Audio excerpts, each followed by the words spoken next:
Hello students, इस video में आज हम कंप्लीट करेंगे chapter 6 natural vegetation and wild life.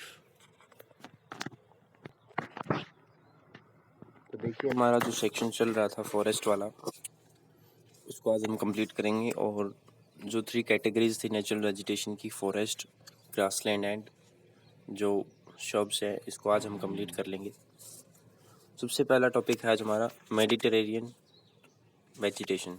Mediterranean का मतलब होता है कि जो चारों तरफ से घास के मैदानों से घिरा हुआ हो, उसको बोलते हैं Mediterranean vegetation. So you have learned that most of the east and north margins of the continents are covered by temperate evergreen and deciduous trees। तो अभी तक हमने ऊपर पढ़ा था पार्ट 2 के अंदर कि कैसे जो ज़्यादातर कॉन्टिनेंट्स हैं वो टेम्परेट एवरग्रीन या डेसिडियस ट्रीज से ज़्यादातर कवर हैं। The west and the south west margins of the continent are different. और जो वेस्ट, जो पश्चिमी और जो दक्षिण पश्चिम के जो मार्जिन है, जो एरिया है महाद्वीपों के, वो एक दूसरे से अलग हैं। They have Mediterranean vegetation. तो उनकी जो वेजिटेशन है वो मेडिटेरेनियन है। वो हम फिगर में देखेंगे 6.12 में। देखिए, कुछ इस तरीके से दिखाई देती है मेडिटेरेनियन वेजिटेशन। इसमें क्या है कि ये वाइन यार्ड है। वाइन यार्ड क्या होता है? जहाँ पे ग्रेप्स, अंगूरों की खेती होती है। तो इस वाइन यार्ड के अंदर जो है रीजन है ये, और ये मेडिटेरेनियन एरिया है। तो इस तरीके से स्लोप्स पे या घास के मैदानों के चारों तरफ ये जो वेजिटेशन है वो पाई जाती है, या फिर इसकी खेती की जाती है, कल्टीवेशन की जाती है। It is mostly found in areas around the Mediterranean sea in Europe. तो ज़्यादातर ये यूरोप में पाई जाती है। यूरोप के जो सी हैं वहाँ पर, Asia and Africa. This kind of vegetation is also found outside the actual Mediterranean reason in the California. इस तरीके की जो वेजिटेशन है, वनस्पति है, वो कहाँ पे पाई जाती है? जो एक्चुअल मेडिटेरेनियन रीजन है, जैसे कि कैलिफोर्निया यूएसए के अंदर, ठीक है, साउथ वेस्ट अफ्रीका या साउथ वेस्टर्न जो कंट्रीज़ हैं उनके अंदर पाई जाती है। जो साउथ वेस्टर्न साउथ अमेरिका उसके अंदर, और साउथ वेस्ट ऑस्ट्रेलिया, तो इन जगहों पर ये वेजिटेशन ज़्यादा पाई जाती है।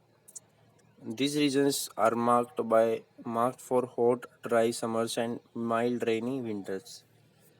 इन रीजन्स में इनका जो क्लाइमेट है वो कैसा रहता है कि यहाँ पे बहुत ज़्यादा गर्मी पाई जाती है, वो भी ड्राई, और माइल्ड रेनी विंटर पाई जाती है। विंटर जो है सीज़न आता है यहाँ पे।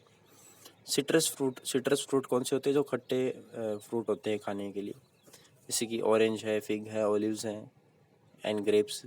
तो ये सिट्रस फ्रूट होते हैं। Are commonly cultivated here because people have removed natural vegetation in order to cultivate what they want to. तो लोग इन फसलों को उगाते हैं क्योंकि उन्होंने वहाँ पे जो फॉरेस्ट था उसको साफ़ कर दिया, नेचुरल वेजिटेशन को साफ़ कर दिया अपनी फसलें उगाने के लिए। So there isn't much wildlife here. तो इसलिए यहाँ पे वाइल्ड लाइफ भी ज़्यादा नहीं है, क्योंकि जहाँ पे फॉरेस्ट नहीं होंगे वहाँ पे जीव जंतु भी नहीं होंगे, तो इसलिए यहाँ पे वाइल्ड लाइफ भी नहीं है। नेक्स्ट है coniferous forest. In the higher latitudes, जो हायर लैटिट्यूड्स की एरिया है, जैसे 50 to 70 डिग्रीज़ के नॉर्दर्न हेमिस्फीयर के अंदर, the spectacular coniferous forest are found. Spectacular का मतलब होता है विशेष या जब बहुत अच्छे, ठीक है, जो आकर्षित हों देखने में। तो यहाँ पे नॉर्दर्न हेमिस्फीयर में पाए जाते हैं coniferous forest. These are also as called as taiga, ठीक है, इनको, इन फॉरेस्ट को टयागा भी बोला जाता है। These forests are also seen in the higher altitudes। तो इन फॉरेस्ट को जो हायर एल्टीट्यूड्स के जो एरिया है, जो उच्च स्थान है, वहाँ पे पाए जाते हैं। These are the trees which Salima and found in the Himalayas in abundance. ये यहाँ पे जो ट्रीज पाए जाते हैं, these are the trees which Salima found in Himalayas. तो ट्रीज, एक विशेष प्रकार के पेड़ पाए जाते हैं यहाँ पे सलीमा नाम के हिमालयाज रीजन के अंदर।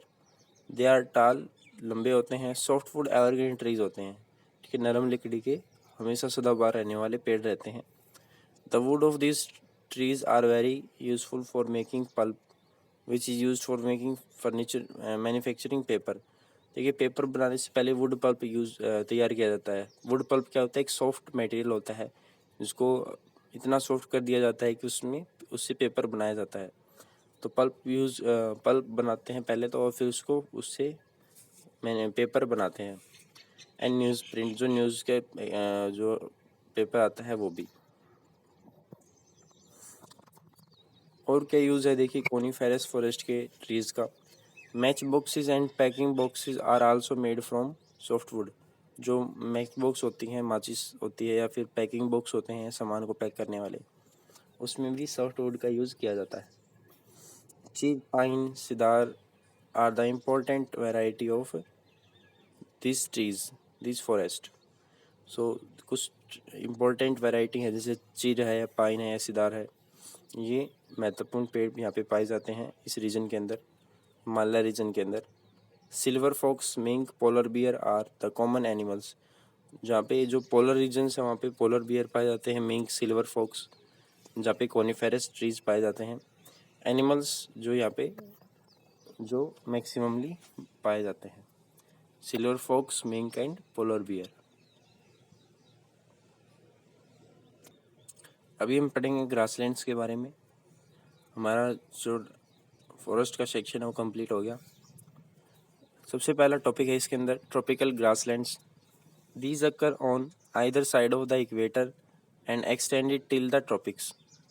तो ये जो ग्रासलैंड है, ट्रॉपिकल ग्रासलैंड, इक्वेटर से स्टार्ट होते हैं, लाइन ऑफ इक्वेटर है, और ट्रॉपिक्स तक जो पोल्स तक जाते हैं। This vegetation also grows in the areas of moderate to low amount of rainfall. तो ये जो फॉरेस्ट हैं वो कहाँ पे कैसी क्लाइमेटिक कंडीशन में उगते हैं? जहाँ पे मॉडरेट या फिर लो अमाउंट ऑफ रेनफॉल पाई जाती है। ठीक है, इस तरीके की जो वेजिटेशन है या फिर जो ग्रासलैंड है वो इजीली इन एरियाज में पाए जाते हैं। The grass can grow very टाल। तो इन एरियाज में जो घास है वो बहुत लंबी भी हो सकती है, about 3 to 4 meters in height, लगभग 3 से 4 मीटर हाइट में। सवाना ग्रासलैंड, जो सवाना ग्रासलैंड है अफ्रीका के, बहुत फेमस ग्रासलैंड है सवाना ग्रासलैंड। ठीक है, बहुत ही डेंस ग्रास है ये, जो अफ्रीका में पाई जाती है। Elephant, zebras, giraffe, deer, leopards are common. तो ये कुछ कॉमन एनिमल्स हैं जो ट्रॉपिकल ग्रासलैंड्स में पाए जाते हैं। नेक्स्ट है टेम्परेट ग्रासलैंड्स। ठीक है, टेम्परेट का मतलब क्या होता है? मॉडरेट, मध्यम। तो ये कहाँ पे पाए जाते हैं देखिए। These are found in the mild latitudinal zones and in the interior part of the continents. ये पाए जाते हैं लैटिट्यूडनल जोन में, जहाँ पे मध्यम बारिश होती है, और कई बार ये इंटीरियर आंतरिक हिस्से में भी पाए जाते हैं, जो महाद्वीप है उसके अंदर बिल्कुल पाए जाते हैं। Usually grass here is short. यहाँ पे जो घास होती है वो छोटी होती है।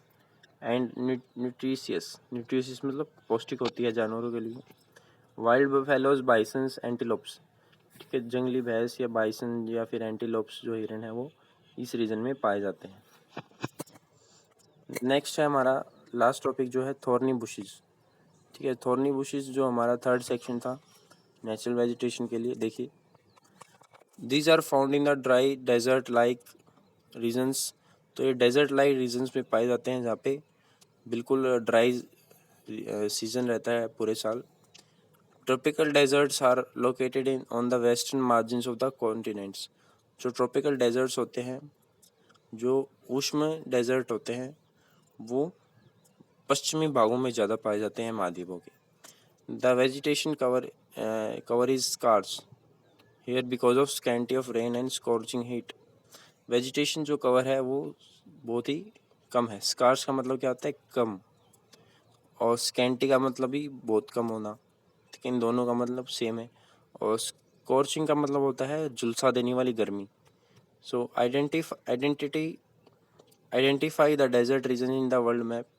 Can you name the great desert of India. तो ये कह रहा है कि वर्ल्ड के जो ग्रेट डेजर्ट्स आप उसको मैप में भी स्टडी कर सकते हैं। जैसे कि आप इसने पूछा है कि इंडिया का जो ग्रेट डेजर्ट उसको क्या बोलते हैं, that is called Thar desert.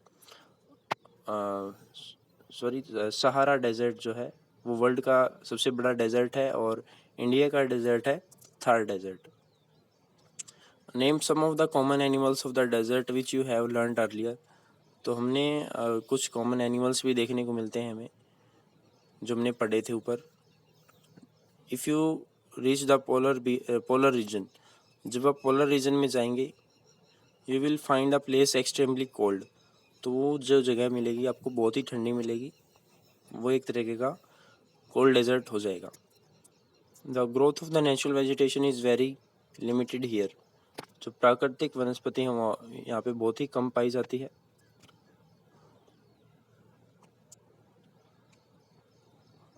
Only mosses, lichens and very small shrubs are found here. जो लिचेंस हैं या छोटी झाड़ियाँ हैं बहुत ही कम पाई जाती हैं यहाँ पे, ठीक है, वो भी बहुत कम मात्रा में। It grows during the very short summer, और ये छोटे ही बहुत ही कम समय के लिए समर्स में उगते हैं। So this is called tundra type of vegetation. तो इस तरीके की जो वेजिटेशन है वो जो शॉर्ट समर्स में उगती है उसको तुंद्रा वेजिटेशन कहा जाता है। This vegetation is found in the polar areas of Europe, Asia and north America. तो ये जो वेजिटेशन है वो पोलर एरियाज़ में ज़्यादा पाई जाती है, यूरोप, अमेरिका और एशिया के अंदर, नॉर्थ अमेरिका के अंदर। The animals have thick fur. जो एनिमल्स होते हैं उनकी जो स्किन होती है वो थिक होती है, ठीक है। थिक फर मतलब उनके जो बाल होते हैं वो मोटे होते हैं, ज़्यादा बड़े होते हैं, और स्किन भी थिक होती है। To protect themselves from cold climatic conditions, जिससे वो ठंडी जो क्लाइमेटिक कंडीशंस है वो जो उनको बचाते हैं। Seal, walruses, musk oxen, Arctic owl, polar bear and snow fox are the common animals found here. तो कुछ जो पोलर रीजन्स में कॉमन एनिमल पाए जाते हैं, जैसे सील है, वॉलरस है, मस्क मेलन, ये सारे एनिमल्स जो हैं वो पोलर रीजन्स में पाए जाते हैं।